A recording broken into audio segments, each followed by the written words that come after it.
que, si d'un côté ma traduction peut pleinement satisfaire aux besoins de celui qui y cherche un secours pour l'étude du texte original ou de la version hébraïque d'Ibn Tibbon, d'un autre côté elle n'ait souvent besoin de l'indulgence du lecteur français qui ne veut ni ne peut recourir au texte, et qui, désintéressé dans la partie philologique de mon travail, ne cherche qu'à se familiariser d'une manière facile avec les matières traitées dans cet ouvrage. Je dois ajouter cependant qu'à mesure que j'avançais dans ma traduction et que je pouvais supposer le lecteur arabisant suffisamment familiarisé avec certaines tournures de l'original, j'ai cherché de plus en plus à faire la part de ceux qui ne liront que la traduction seule, et, sans cesser d'être fidèle, je me suis départi un peu de cette littéralité qu'on remarquera surtout dans l'introduction et dans les premiers chapitres. J'ai accompagné la traduction d'annotations plus ou moins nombreuses, plus ou moins développées, selon que me paraissait l'exiger les sujets traités dans les divers chapitres et les termes plus ou moins explicites employés par l'auteur. Celui-ci, comme il le déclare souvent, s'adressait à des lecteurs versés dans les différentes branches des études théologiques et dans la littérature y relative,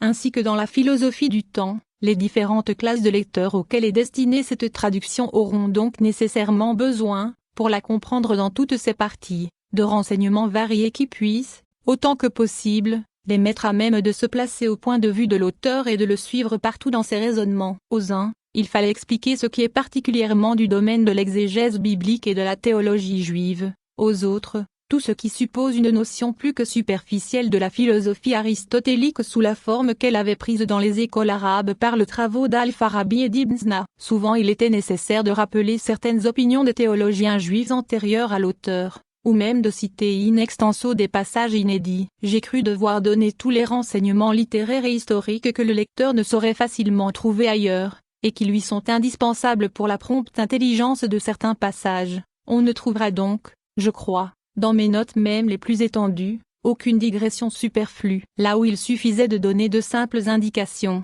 j'ai été sobre de citations textuelles. J'ai indiqué, autant que possible, tous les passages, soit du Talmud et des Midrashim, soit d'Aristote et de quelques autres auteurs, auxquels Maïmonide fait allusion. Ces indications, d'une utilité incontestable, ont été généralement négligées par les commentateurs. Un certain nombre de notes critiques sont consacrées aux variantes du texte arabe et aux divergences qu'offrent les deux versions hébraïques. En vue de ceux qui s'aideront de ma traduction pour étudier la version hébraïque d'Ibn Tibbon, j'ai cru devoir rectifier, à l'aide des manuscrits, les principales fautes qui défigurent les éditions de cette version. On lira avec intérêt plusieurs notes qu'Ibn Tibbon a ajoutées à sa version, ainsi que quelques autres émanées de l'auteur lui-même, chapitre 74, et qui jusqu'ici étaient restées inédites. En somme, j'ai désiré en sorte que cet ouvrage puisse servir de répertoire à ceux qui cherchent des renseignements sur la théologie des Juifs et sur la philosophie arabe. Aux détails donnés dans les notes viendra se joindre, je l'espère, un exposé plus systématique que je réserve pour les prolégomènes. Je ne puis terminer cette préface sans témoigner ma vive gratitude à ceux qui ont bien voulu m'aider dans l'accomplissement de ma tâche difficile. Je n'essaierai pas d'exprimer tous les sentiments que m'inspire le chaleureux dévouement d'un ami éprouvé,